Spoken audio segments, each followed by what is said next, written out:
अस्सलाम वालेकुम। हाँ जी मिठियों, की हाल ने? ठीक हो मिठियों? पहले ऐसे DAP खाद की बोरी का मुंह खोली गया ना, इत्थे एक टोकन हुंदा आ।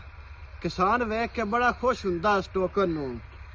ते हुण DAP दी खाद का मुंह खोल लिया ना, तुसा यकीन नहीं करना, किसान का भी जिहड़ा मुंह है ना वह भी खोल जाता है।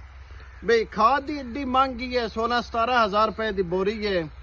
ये DAP खाद है ते लेकिन सब्सिडी कोई नहीं। माफिया नूं सिर्फ सब्सिडी है, खाद माफिया नूं।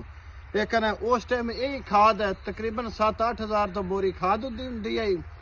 ते DAP सब्सिडी इस बोरी दे इत्थे स्टिकर हुंदा, उस स्टिकर थल्ले एक नंबर हुंदा ते नंबर दे विच उस दी सब्सिडी 500 रुपया हुंदी। उस टाइम किसान बड़ा खुश हुंदा है।